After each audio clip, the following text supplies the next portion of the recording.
Teachers started to strike and the board sticks with their final offer. We hear more from the CEA and what this means for students as the school year here approaches. Yeah, CEA spokesperson Regina Fuentes live with us here in the studio. And my first question to you, when they talked about unfair labor practices, the board said 8% is the pay hike that teachers are asking for. Not many families get an 8% pay hike.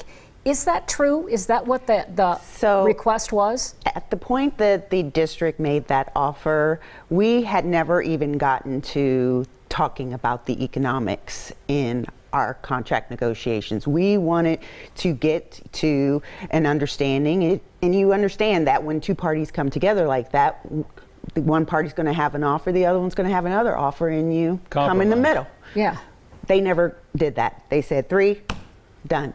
So any numbers that they put out there, you know, were very premature. Have you countered with 8?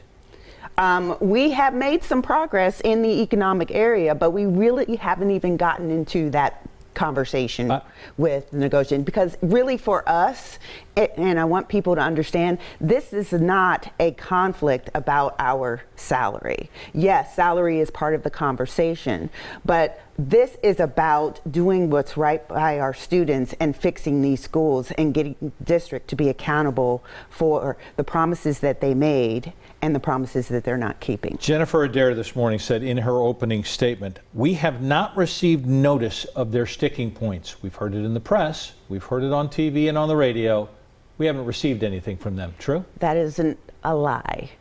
In our proposals, our bargaining members came to the table with a full, comprehensive list of everything that they needed for the non-economic issues, and we're prepared to discuss and get into some of the economic issues. We got a little bit into that, but we did not get through with the process before they decided to shut it down. I have to ask you, we hear so much about the condition of some of the schools, yes, and some of the schools we know are in deplorable physical condition. Mm-hmm. Tell me the problems that teachers have talked to you about in their classrooms, in the schools, in the hallways, in the restrooms. Well, you know, we are in buildings that are, in some cases, 30, 40 years old. So, and maybe some older than that. In my own building, Eastmore Academy, you know, when they did install the HVA system, it opened up a whole new can of worms when you're trying to tie into an older air conditioning or a heating unit that was a boiler. You open up plumbing that's, you know, antiquated, and we get, you know, all types of vermin. We do actually have to deal with vermin almost on a daily basis. You flick on a light. Mice? I'm talking mice, I'm talking bugs, I'm talking water dripping from the ceilings. It's a true, real problem. We're not making this up. Regina, I have to ask very quickly, is there hope? There is hope, because our kids give us hope. And every day that they give us a chance to come to school and teach them, that gives us hope to continue fighting.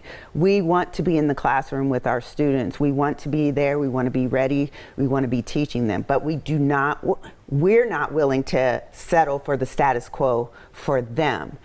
And the way that Adair and Dr. Dixon have been presenting this offer is if they just can't possibly budge. We don't believe that. We don't believe that this negotiation can't go any further.